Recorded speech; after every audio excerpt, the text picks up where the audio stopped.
Hello everyone, स्वागत है आपका आपके यूट्यूब चैनल स्टडी पॉइंट में। मेरा नाम है विपिन गिरी और हम पढ़ रहे हैं मध्यकालीन भारत के इतिहास का चैप्टर 2। पिछली वीडियो में हमने पढ़ा महमूद गजनवी के भारत पर आक्रमण। इस वीडियो में हम पढ़ेंगे मोहम्मद गोरी के द्वारा भारत पर किए गए आक्रमण और उनके प्रभाव। तो चलिए शुरू करते हैं।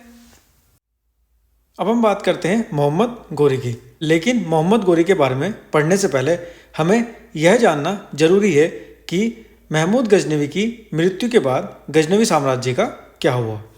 महमूद गजनवी की मृत्यु के बाद गजनवी साम्राज्य टूटने लगा।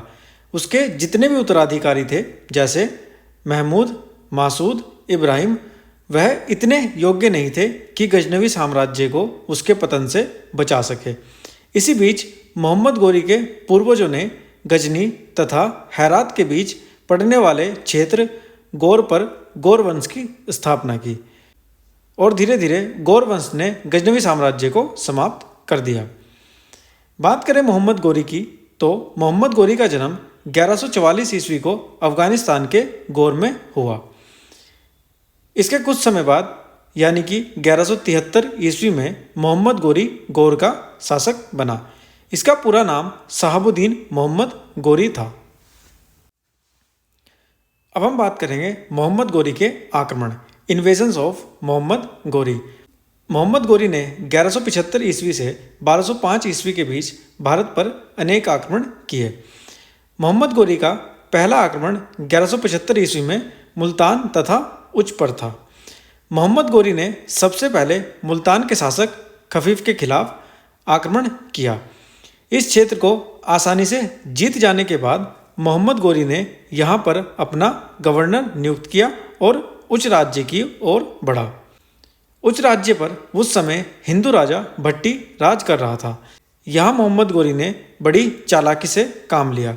उसने राजा भट्टी की रानी को यह वादा किया कि अगर वो अपने पति को जहर दे देगी तो वह उसकी लड़की को अपनी रानी बनाकर रखेगा। राजा को जहर देने के बाद जब राजा भट्टी की पत्नी मोहम्मद के पास गई तो उसने मोहम्मद गोरी को उसके वादे के बारे में याद दिलाया, लेकिन मोहम्मद गोरी ने ऐसा कोई भी वादा करने से इनकार कर दिया। तो ऐसे मोहम्मद गोरी ने हिंदू राजा भट्टी को मरवाकर उच्च पर कब्जा कर लिया। मोहम्मद गोरी ने अपना दूसरा आक्रमण 1178 ईस्वी में गुजरात पर किया। यहाँ के शासक मुलराज ने मोहम्मद गोरी को बुरी तरीके से पराजित किया। मोहम्मद गोरी की भारत में यह पहली हार थी। अब हम बात करेंगे मोहम्मद गोरी के द्वारा लड़ी गई लड़ाइयाँ। मोहम्मद गोरी ने 1191 ईस्वी में तराइन का पहला युद्ध लड़ा। यह युद्ध उसने पृथ्वीराज चौहान के साथ लड़ा। इस लड़ाई में पृथ्वीराज चौहान के भाई गोविंद राय के 2 दांत तोड़ दिए गए, लेकिन गोविंद राय ने मोहम्मद गोरी पर जोरदार हमला किया। कहा यह जाता है कि मोहम्मद गोरी अपने घोड़े से गिरने ही वाला था और शायद वो मारा जाता, लेकिन उसके एक सैनिक ने उसकी जान बचा ली और उसे युद्ध क्षेत्र से लेकर भाग गया। इस युद्ध में पृथ्वीराज चौहान विजयी रहे।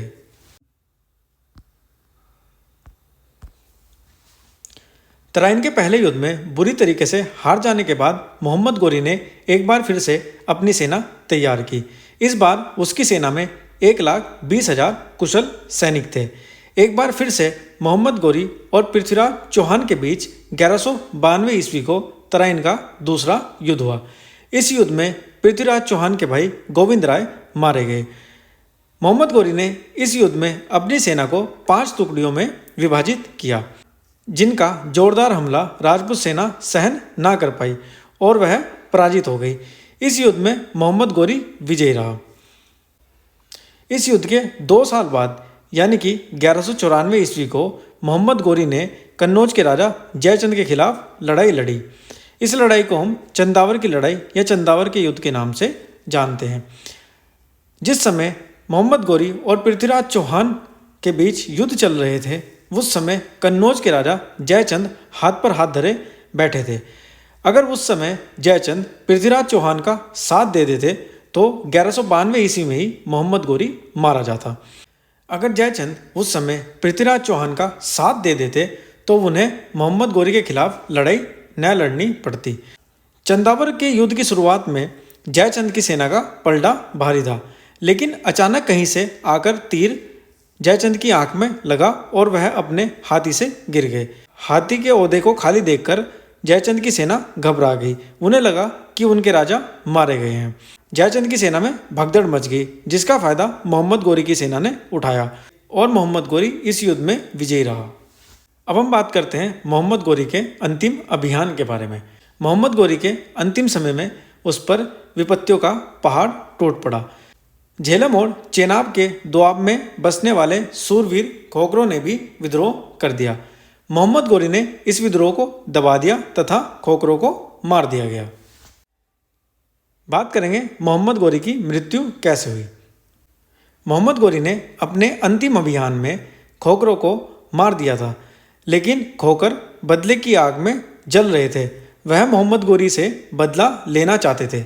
जब मोहम्मद गोरी लाहौर से गजनी लौट रहा था तो रास्ते में पाकिस्तान में धमेक नाम की जगह पर 15 मार्च 1206 ईस्वी को एक खोखर ने मोहम्मद गोरी की हत्या कर दी।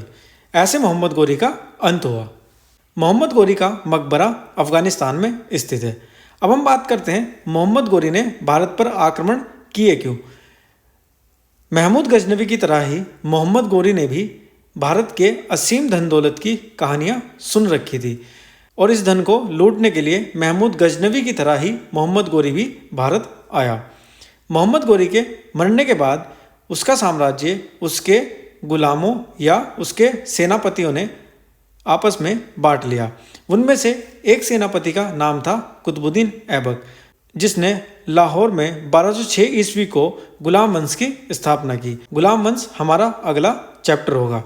तो यह था इतिहास मोहम्मद गोरी का। मिलते हैं नेक्स्ट वीडियो में, तब तक के लिए थैंक यू।